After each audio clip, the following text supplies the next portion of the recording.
Welcome to our YouTube channel. हम article पढ़ रहे थे, तो हमने ए और एन हम लोग का आर्टिकल खत्म हो चुका था। उसके यूज़ और कहाँ पे उसका यूज़ नहीं करना है हमने वो भी बता दिया था आपको। आज हम पढ़ेंगे कि दा का यूज़ अब कहाँ क्या करना है। तो ये पार्ट हमारा थर्ड है। इससे पहले हमने 2 वीडियो बना लिए, पार्ट 1 और पार्ट 2 आर्टिकल का। तो आज ये पार्ट हमारा 3 है। तो आज हम पढ़ेंगे यूज़ ऑफ दा। दा का यूज़ आपका कहाँ कहाँ होता है। तो दा का यूज़ कहाँ होता है, जैसे मैंने एग्जांपल लिए पहले आपको बताया कि दा का यूज़ कैसे कर सकते हैं या कहाँ पे होता है। जैसे once upon a time there lived a king. हमने बचपन में स्टोरी बहुत सारी पढ़ी है कि once upon a time there is a crowd, there is a कुछ भी हो सकता है वो। तो यहाँ पे क्या है कि यहाँ पे किंग है, किसी समय की बात है कि एक क्या रहता किंग रहता था। The king was very kind. King क्या था, बहुत ही काइंड था। One day he met an old man. एक दिन में किससे मिला, एक ओल्ड मैन से मिला। The old man was very poor. जो ओल्ड मैन तो क्या था आपका, बहुत ही पुअर था। तो यहाँ पे देखो, यहाँ पे जो आपका जो आ लगा है, मैं आर्टिकल पे यहाँ फोकस करना चाहूंगा। जहाँ पे ये आ लगा हुआ आपका, ये किंग से पहले लगा हुआ है। और दूसरे सेंटेंस में कॉमा के बाद यहाँ पे आपका दा लगा हुआ है। क्यों? क्योंकि जो आपका जो किंग है फर्स्ट सेंटेंस में आपका, ये यहाँ पे इनडेफिनेट था क्योंकि इससे पहले कहीं भी बात नहीं हुई। यहाँ तक सेंटेंस में किंग की कहीं से लेकर कहीं तक बात नहीं हुई।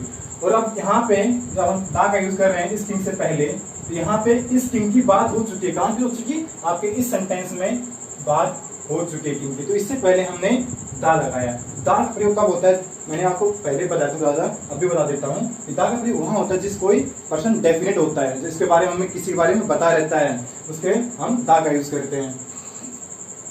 देखो फिर अगला लिखा हुआ है कि one day he met an old man. The old man was very poor. अब यहाँ पे जो ओल्ड मैन है ये पहली बार यूज हुआ है, तो इससे पहले हमने क्या लगाया, एन लगाया। एन क्यों लगाया, क्योंकि ओ आ रहा है, साउंड भी वोवल का आ रहा है ओ, तो इसलिए हमने यहाँ पे एन लगाया। और फिर अगले सेंटेंस में क्या लिखा हुआ है, ओल्ड मैन। उससे पहले क्या लगाया है, दा लगाया। क्यों ओल्ड मैन से पहले हमने दा क्यों लगाया, क्योंकि ओल्ड मैन की पहले इस सेंटेंस में बात हो चुकी है, इससे पहले हमने यहाँ पे दा लगाया है। अब कुछ हम रूल पढ़ लेते हैं। वैसे पहला रूल वही है जो मैंने बताया, मैंने यहाँ पे जो आपको सेंटेंस लेके बताया, पहला रूल वही है कि when we talk of a particular person और a thing as already mention, known और अंडर डिस्कशन। जो भी आप किसी चीज में बात कर रहे हो, आपके पार्टिकुलर पर्सन होना चाहिए, मतलब कोई जाना पहचाना होना चाहिए, पार्टिकुलर होना चाहिए। थिंग्स दैट ऑलरेडी मेंशन, जो भी आपकी चीज मेंशन की जा चुकी है या पहले बताई जा चुकी है, या अंडर डिस्कशन, जो आपका अंडर डिस्कशन मतलब बातचीत के दौरान जो दरमियान जो आपकी चल रही है, तो आपका वहां पे आपको दा का यूज करना है। जैसे मैंने एग्जांपल लिया है यहाँ पे आपका एक, the book is not available in the market. The book is not available in the market. तो यहाँ पे मैंने दा लगाया बुक से पहले। क्यों? क्योंकि यहाँ पे जो बुक है आपको पहले से पता है कौन सी बुक है। भाई हम मार्केट गए कोई बुक खरीदने और हमने कह दिया कि भाई हम बुक जो मार्केट में वो क्या है, अवेलेबल नहीं है, तो भैया हमको बता था, तभी कहा ना हमने कि बुक अवेलेबल नहीं है मार्केट में। जैसे हम लक्ष्मीकांत की कोई बुक लेने गए, लक्ष्मीकांत की बुक लेने गए और वो नहीं मिली, तो हम कहेंगे the book of Lakshmikant was not available in the market, क्योंकि हमें पता था कि बुक हमें कौन सी लेने जाना है मार्केट में। तो यहाँ पे इसलिए द का यूज किया है। जैसे मैं कहूँ एक एग्जाम्पल लेके खुद से कि the man standing at the door is my uncle. तो मैंने यहाँ पे, जैसे मैं आपको बताता हूँ एक एग्जाम्पल के थ्रू, एक एक्स्ट्रा एग्जाम्पल कि मैं यहाँ पे लिख दूँ the man standing at the door is my uncle। मैंने यहाँ पे दा यूज किया मैन से पहले। क्यों यूज किया? क्योंकि यहाँ पे मैंने क्लैरिफाई भी कर दिया कि वो मेरे कौन है, अंकल है, इसलिए मैंने यहाँ पे दा का यूज किया। अब कहेंगे आप आ का यूज कैसे कर सकते हैं, वो तो बताया चुका। मैं आपको पहले यहाँ फिर बता देता हूँ क्या मैं कह सकता हूँ, A man is standing at the door। अब इसका मीनिंग क्या निकल रहा है दूसरे सेंटेंस का कि a man is standing at the door। तो ए का यहाँ पे मीनिंग निकल रहा है कि कोई मतलब कोई भी हो सकता है, एनीवन। यहाँ पे डेफिनेट है आपका दा, क्योंकि यहाँ पे क्लैरिफाई हम कर चुके हैं और हम उसको या फिर जानते, क्लैरिफाई नहीं भी कर रहे तो हम उसको जानते हैं। तो यहाँ पे जो आ man is standing at the door है, यहाँ पे कोई आदमी है जिसको हम नहीं जानते हैं। तो ये आपका ए और द में डिफरेंस होता है सेंटेंस में। तो आप अपने मन से सेंटेंस बनाइए, उनको यूज करिए डेली लाइफ में, तो आपको और ज्यादा क्लियर हो जाएगा। ठीक है, अब मैं कुछ और रूल्स ले रहा हूँ। जैसे before proper noun unique objects when they refer two names of historical building. ये क्या लिखा आपका? हिस्टोरिकल बिल्डिंग लिखा, थोड़ा मिल गया, आप इसको देख लेना, बिल्डिंग लिखा हुआ है। ठीक है, हिस्टोरिकल बिल्डिंग। आपका हिस्टोरिकल बिल्डिंग कौन हो सकता है? कोई भी हो सकता है। जैसे ताजमहल हो गया आपका, ये क्या आपका एक हिस्टोरिकल बिल्डिंग है। रेड फोर्ट हो गया, जंतर मंतर हो गया, हवा महल हो गया, सब किस में आ जाते हैं? आपके हिस्टोरिकल बिल्डिंग्स में आ जाते हैं। माउंटेन रेंज आपकी किस में आ जाती है? जैसे हिमालय आपकी क्या है? माउंटेन रेंज है। विंध्याचल माउंटेन रेंज है आपकी। और ईस्टर्न घाट भी क्या आ जाते हैं? आपके माउंटेन रेंज में आ जाते हैं। अगले प्लैनेट, कोई भी आपका प्लैनेट होगा वहां पे भी आपका दा का यूज होगा, चाहे वीनस हो, चाहे मार्स हो, चाहे अर्थ हो, चाहे सन हो, कोई भी हो प्लैनेट, आप उससे पहले हम किसका यूज करेंगे? दा का यूज करेंगे। क्योंकि यहाँ पे लिखा है before proper nouns when they refer to the names of historical building, mountain ranges and planets. हमारा सेकंड अगला है क्या है? रिवर्स। रिवर्स मतलब गंगा, यमुना, इनसे पहले हम हमेशा दा का यूज करेंगे। ओशियन हमारा कोई भी हो, चाहिए इंडियन ओशियन हो, पैसिफिक ओशियन हो, रेड ओशियन हो, कुछ भी ओशियन हो, उनसे पहले हम अपना द का यूज करेंगे। गल्फ मीन्स क्या होती है? खाड़ी होती है, जैसे बे ऑफ बंगाल, ये सब आपकी उसमें खाड़ी में आ जाती है।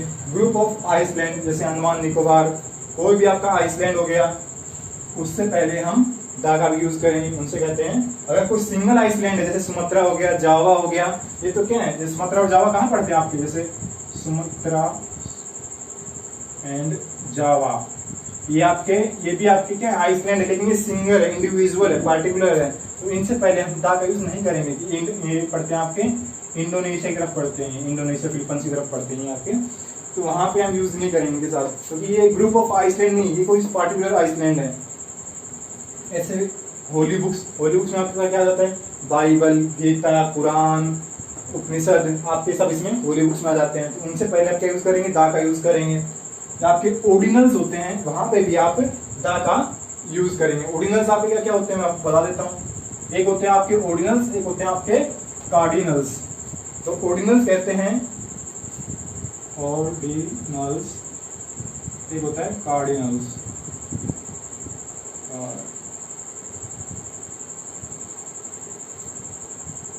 तो आपके जो ऑर्डिनल्स होते हैं वो होते हैं जैसे फर्स्ट,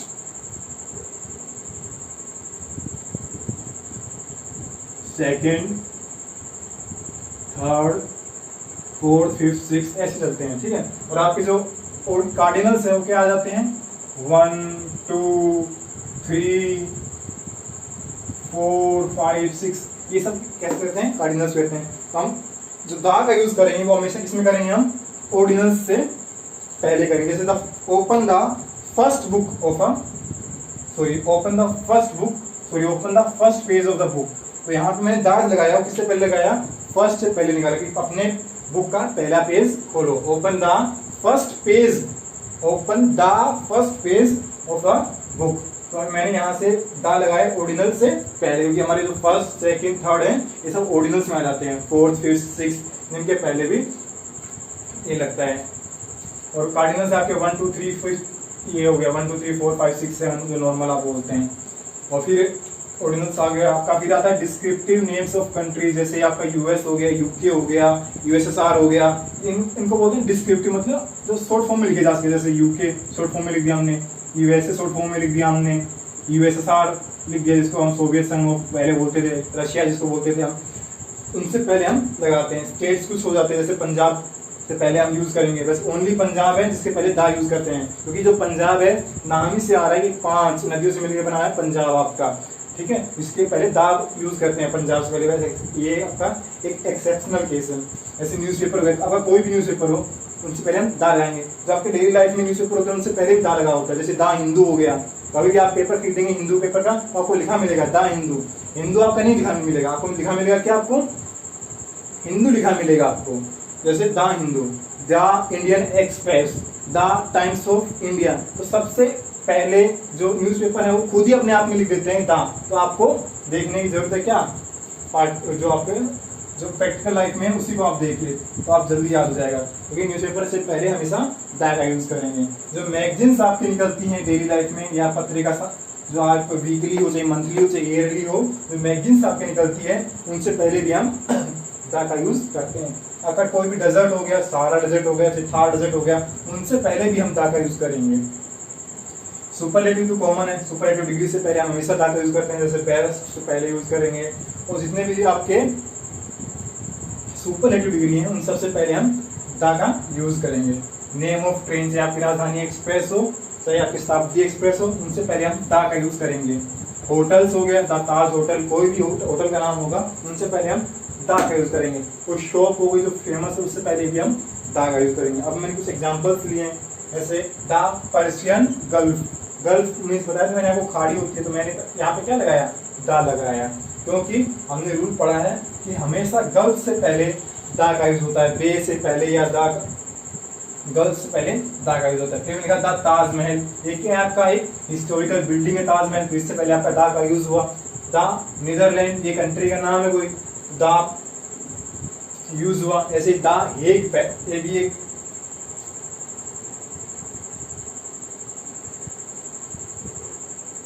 यहाँ पे एक लिखेंगे दा हेग, इससे पहले भी दा का यूज होता है हेग से पहले।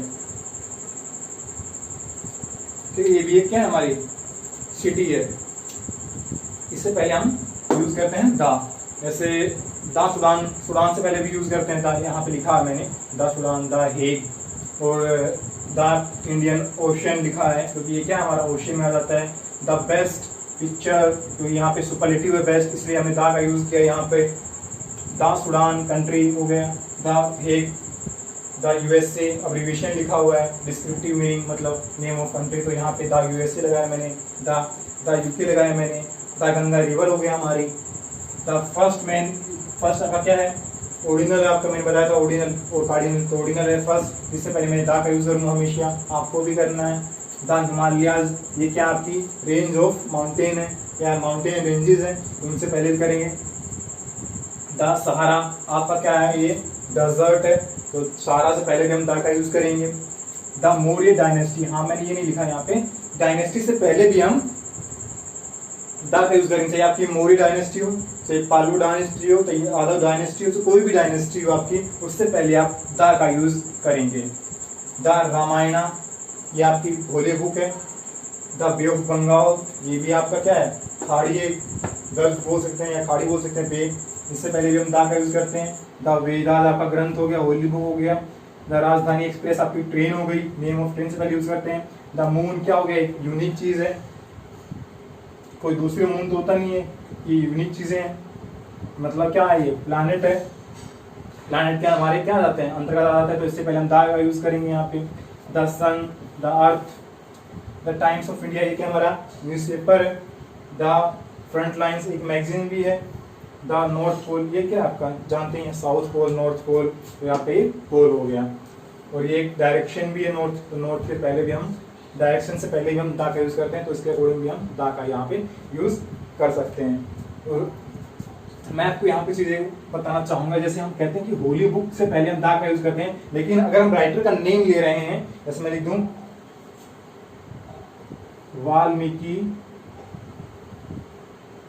वाल्मीकि's रामायणा,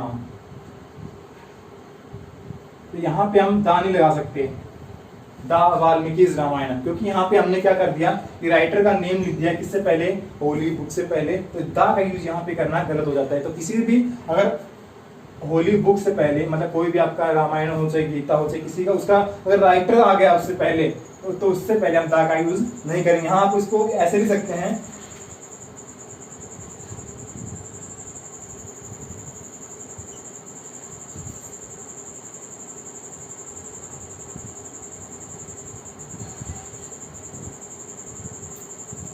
आप इसको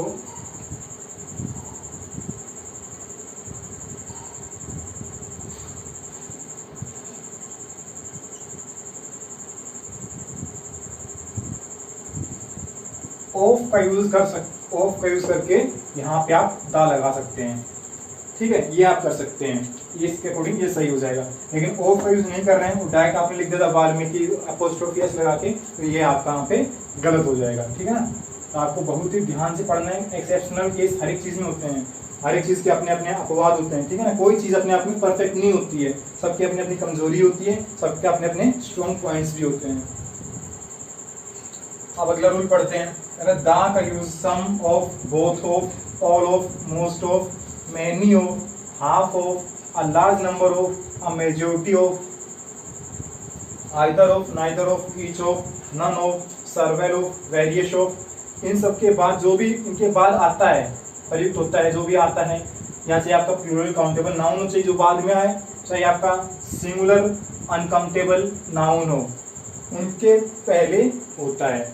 जैसे कि सम ऑफ मीन्स होता है कुछ, बोथ ऑफ मतलब दोनों का दोनों, ऑल ऑफ मीन्स सबके सब, मोस्ट ऑफ मतलब ज़्यादातर, मैनी ऑफ का मीनिंग यही है, हाफ ऑफ मतलब आधे, अ लार्ज नंबर ऑफ मतलब ज़्यादा मात्रा में, द मेजॉरिटी ऑफ मीन्स अधिक संख्या में, आइदर ऑफ मीन्स दोनों में से कोई एक, नाइदर ऑफ मीन्स दोनों में से कोई भी नहीं, ईच ऑफ मीन्स प्रत्येक आपका हर एक, नन ऑफ मीन्स कोई भी नहीं, सर्वेल ऑफ मीन्स बहुत सारे, वेरियस ऑफ मीन्स ये दोनों सेम ही आपके, सर्वेल ऑफ और वेरियस ऑफ, ठीक है। तो इन सबसे पहले होता है और इनके बाद होगा, सम ऑफ के बाद होगा, इन सब के बाद होगा, और प्लूरल काउंटेबल नाउन या सिंगुलर अनकाउंटेबल नाउन से आपका पहले होगा। इसमें एग्जांपल ये है, all of the girls have gone there, सभी जो लड़कियां हैं वो जा चुकी हैं। तो यहाँ पे जो आपका ऑल ऑफ आया हुआ है, जो ऑल ऑफ आया हुआ है, यहाँ पे इनके बाद यूज किया हमने क्या, दा, और जो आपका जो प्लूरल काउंटेबल नाउन है उससे पहले हमने, ये आपका जो प्लूरल काउंटेबल नाउन है क्या आपका गर्ल्स, जो कि आपका प्लूरल काउंटेबल नाउन है, इससे पहले हमने क्या यूज किया है, दा का यूज किया है। और ऑल ऑफ से ऑल ऑफ के बाद यूज करना है, और आपको मतलब एक फॉर्मेट होता है ये, अगर आपका ऑल ऑफ लिखा हुआ है, चाहे सम ऑफ लिखा हुआ है, चाहे कुछ भी लिखा हुआ हो, इन सब में से ऊपर जो लिखे हुए हैं, प्लस उसके बाद आपका दा का यूज करना है आपको, प्लस उसके बाद जरूरी है कि प्लूरल काउंटेबल नाउन होगा, ये आपका सिंगुलर अनकाउंटेबल नाउन होगा। ये एक फॉर्मेट है आपका, ठीक है। तो आपको ध्यान रखना है। जैसे एक एग्जांपल मैंने लिया है हाफ ऑफ का, जैसे half of the milk has been sold, आधा मिल्क बेचा जा चुका है। तो मैंने हाफ ऑफ के बाद तुरंत बाद मैंने किसका यूज किया है, दा का यूज किया है। तो दा के बाद तुरंत बाद क्या आपका मिल्क है, मिल्क क्या काउंटेबल नाउन है, नहीं ना, और सिंगुलर है, तो सिंगुलर क्या होता है, अनकाउंटेबल नाउन होता है। तो ये क्या है, सिंगुलर आपका अनकाउंटेबल नाउन है। तो फॉर्मेट बन गया आपका ऑल ऑफ प्लस दा प्लस सिंगुलर अनकाउंटेबल नाउन। तो ये सब एक हर एक चीज का अपना अपना एक फॉर्मेट होता है।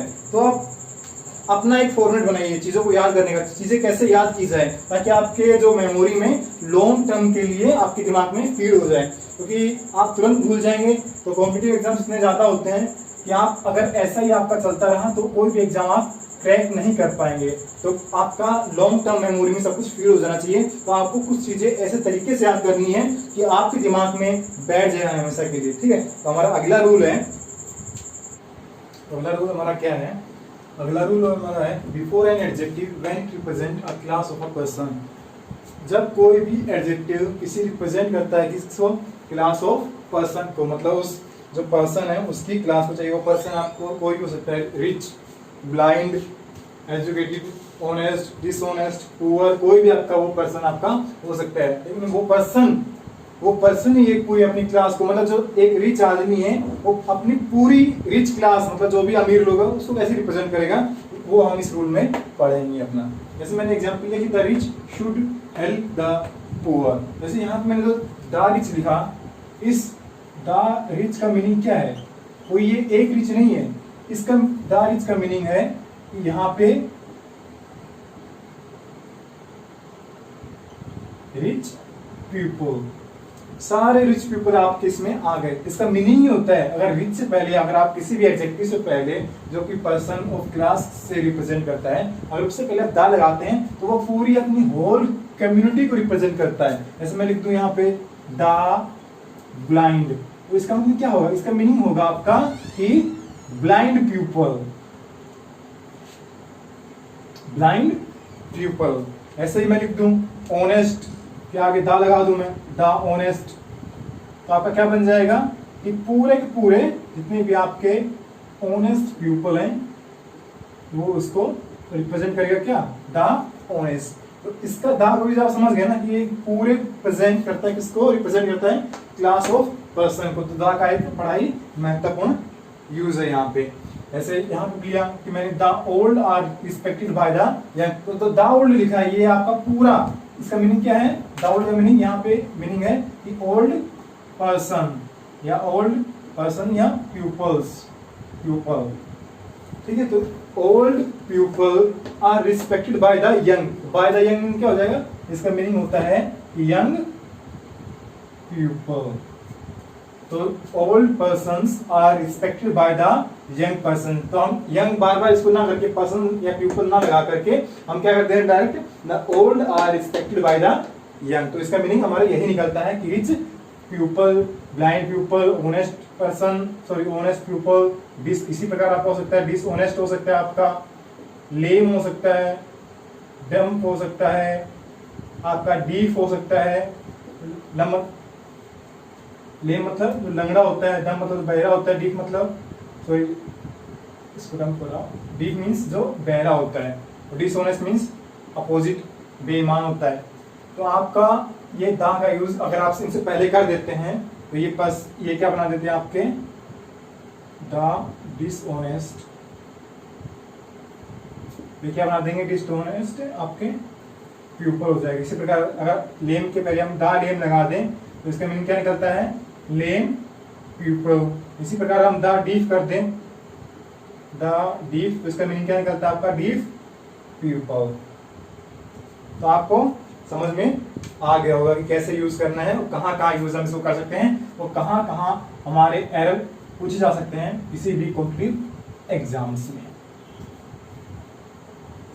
तो अगला हमारा रूल है कि बिफोर म्यूजिक इंस्ट्रूमेंट, आपका कोई भी म्यूजिक इंस्ट्रूमेंट जैसे आपका फ्लूट हो, ड्रामा हो, हारमोनियम हो, तबला हो, कुछ भी हो, उससे पहले हम दा का यूज करते हैं। क्योंकि हमारा दा ही चल रहा था, हम सब कहीं दा का यूज करेंगे। जैसे he can play the flute, वह फ्लूट मतलब बांसुरी को बजा सकता है। जैसे लिखा, अगला एग्जांपल है आपका, she is fond of playing the harmonium. जो लड़की है वो फॉन्ड ऑफ मीन्स क्या है, फॉन्ड ऑफ मीन्स होता है किसी चीज का आपको फॉन्ड होना, शौक होना। प्लेइंग द हारमोनियम, उसका हारमोनियम बजाने का शौक है। तो अगर म्यूजिक इंस्ट्रूमेंट को प्ले के तौर पर अगर यूज कर रहे हैं तो दा का यूज यहाँ पे इंस्ट्रूमेंट के नेम से पहले ठीक है, लेकिन हम इनको अगर काउंटेबल के फॉर्म में अगर यूज करते हैं तो इनसे पहले दा नहीं लगता। जैसे मैं आपको बताऊं एग्जांपल लेके मैं लिखूं अगर ऐसे, सी गेव मी डैश हारमोनियम, उसने मुझको हारमोनियम दिया। तो अगर आप कहेंगे कि इस जगह क्या भरे फिल इन द ब्लैंक्स, आपके पास ऑप्शन रहेंगे ए एन, कुछ भी भर सकते हैं, दा भर सकते हैं आप इसमें, या आप भर सकते हैं कुछ भी फिल इन खाली छोड़ दिया, या कोई भी नहीं, नन, सॉरी तो एक ही हो गया, या फिर कह सकते हैं आप इसमें ये तो तीन ही ऑप्शन रहेंगे फिर तो, एक एंड दा पढ़ ही रहे हैं आप लोग, या फिर नो एरर रहेगा, नो एरर। तो सी गेव मी हारमोनियम आपका सेंटेंस है। अगर ये आपका जो हारमोनियम है ये प्ले के सेंस में तो आ नहीं रहा, क्योंकि उसने दिया मेरे को हारमोनियम, बजाने के लिए तो नहीं दिया, उसने बस केवल दिया। तो भैया दुकान से भी ले सकता है, वो कहीं से भी ले सकता है, जो उसने दिया, तो जरूरी थोड़ा ना प्ले के लिए दिया हो आपको।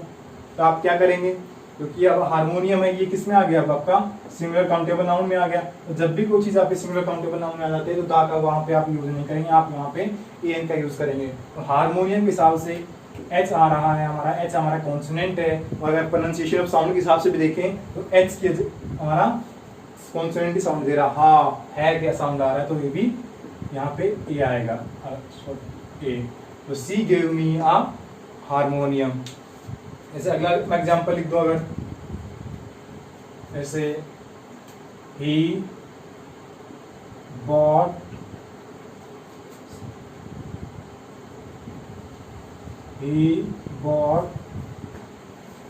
Dash piano,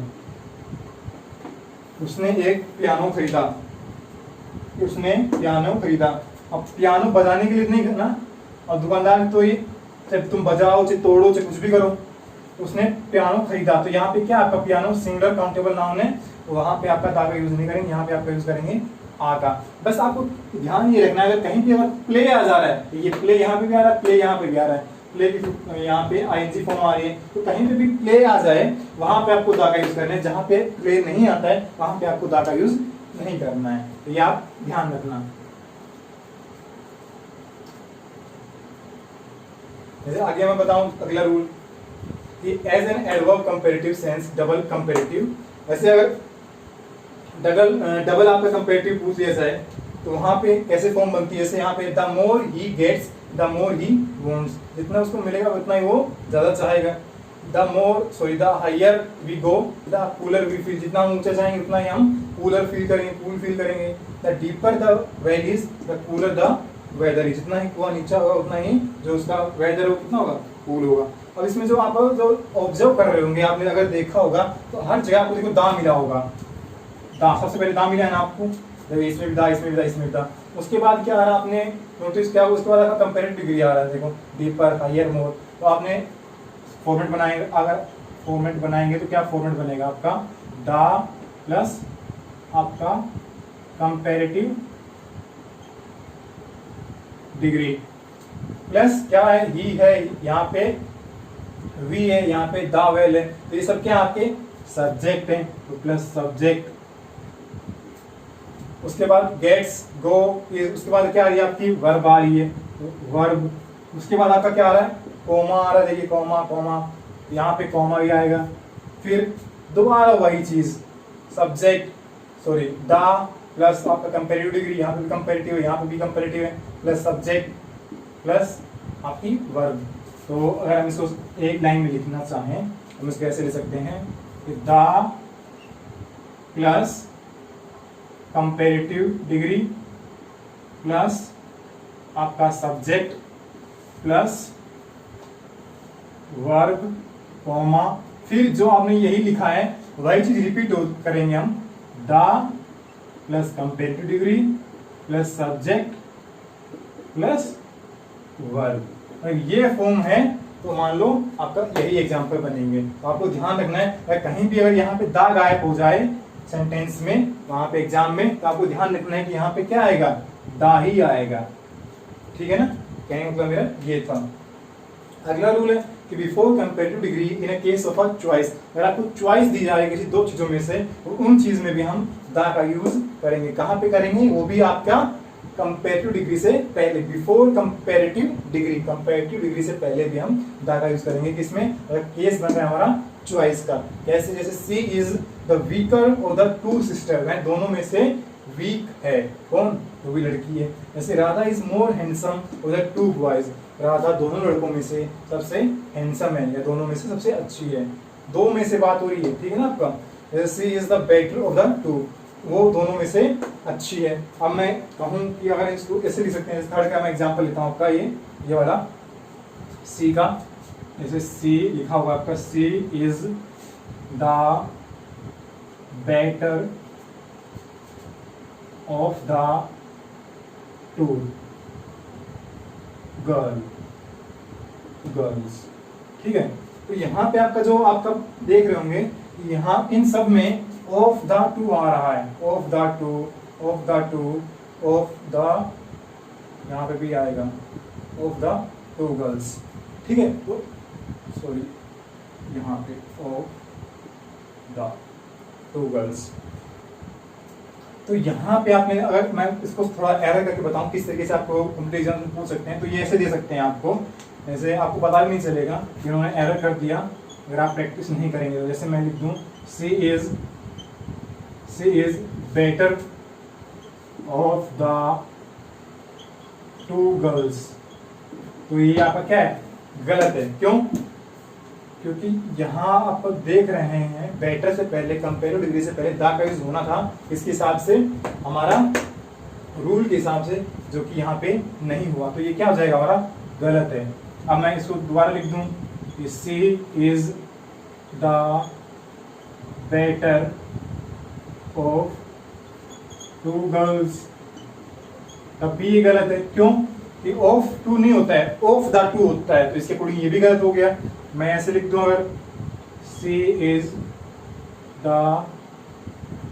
better of the two girl, तो आपका क्या है, ये भी गलत है। क्यों गलत है, चलो मान लो यहाँ पे भी द है ऑफ द टू, लेकिन यहाँ पे तो ये आपका जो नाउन आ रहा है वो क्या आपका सिंगुलर है। तो जब भी आपका जो ऑफ द टू आएगा, जब भी आपका ऑफ द टू आएगा, यहाँ पे देखिए of the to, of the to, of the to, उसके बाद आपका जो देख रहे होंगे जो नाउन है वो आपका क्या आ रहा है, प्लूरल नाउन आ रहा है। देखिए गौर करिए जरा, ऑब्जर्व करिए, प्लूरल नाउन आ रहा है हमारे ऐसा सब में लग रहा है। तो यहाँ पे इसमें आपका प्लूरल नाउन नहीं बन रहा है, तो ये भी आपका क्या हो जाएगा, यहाँ पे गलत हो जाएगा।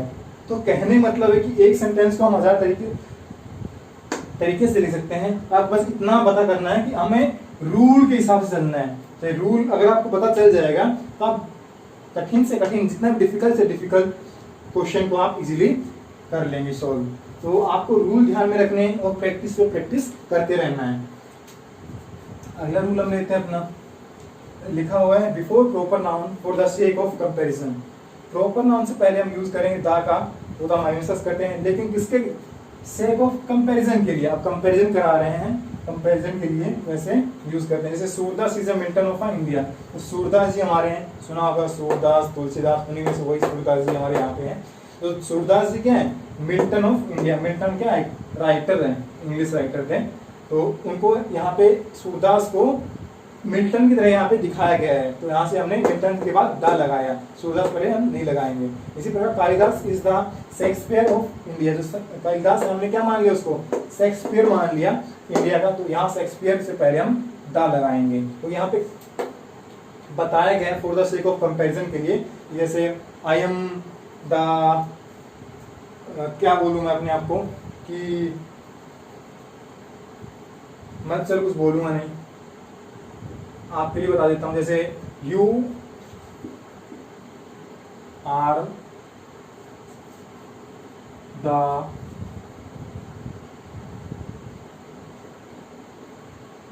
Aryabhata of India. तो यहाँ पे आपका जो कंपैरिजन हुआ है, यू का आपका जो कंपैरिजन हुआ है वो किसके साथ मैंने कर दिया, आर्यभट्ट के साथ कर दिया। तो यो आपका आर्यभट्ट के साथ जो किया, तो आर्यभट्ट क्या थे, हमारे एक गणित के थे, मैथमेटिशियन थे जिन्होंने शून्य की खोज की। तो वहां उसके पहले हम दा का यूज करेंगे। तो आपको क्लियर हो गया होगा। अगला रूल क्या हमारा, before sports cups and trophies, उनसे पहले भी हम दा का यूज करते हैं। जैसे मैंने एग्जांपल भी लिया आपके लिए कुछ, India won the singer cup last year, India ने क्या जीता, पिछले ही साल आपका सिंगर कप जीता। जो सिंगर कप है ना, आप कहेंगे अब सिंगर कप क्या है, गाना बजाने से रिलेटेड, नहीं नहीं, ये गाना बजाने से रिलेटेड नहीं है, ये आपका जो सिंगर कप है, आपका जो आपका सिंगर कप है, ये आपका किससे रिलेटेड है, आपका क्रिकेट से रिलेटेड है ये कप। जैसे रणजी ट्रॉफी हो गई, बहुत सारी ट्रॉफीज होती हैं, वैसे ही आपका सिंगर कप है, ये आपका किससे रिलेटेड है, क्रिकेट से रिलेटेड है। रणजी ट्रॉफी और दिलीप ट्रॉफी बहुत सारी होती है। जैसे a number of teams are taking part in the world cup, जो कोई भी कप हो गया, कोई भी ट्रॉफी हो गई, उनसे पहले हम दा का यूज करते हैं। तो यहाँ पे भी दा का यूज हुआ, यहाँ पे भी दा का यूज हुआ, ठीक है। हमने आर्टिकल दा का यूज पढ़ा है, ठीक है। तो हालांकि दा का अभी एक पार्ट हो रहा है कि कहाँ कहाँ पे यूज होता है, उसके बाद हम नो यूज ऑफ आर्टिकल पढ़ेंगे, दा का कहाँ कहाँ पे यूज नहीं करना है। उसके बाद हम अपनी एक्सरसाइज शुरू करेंगे, जो कि मेन एक्सरसाइज। तो आज के इतना ही, ठीक है। This is the end of video, and please share and subscribe our channel, because there are a lot of people who needs to improve their English, so help them. Thank you.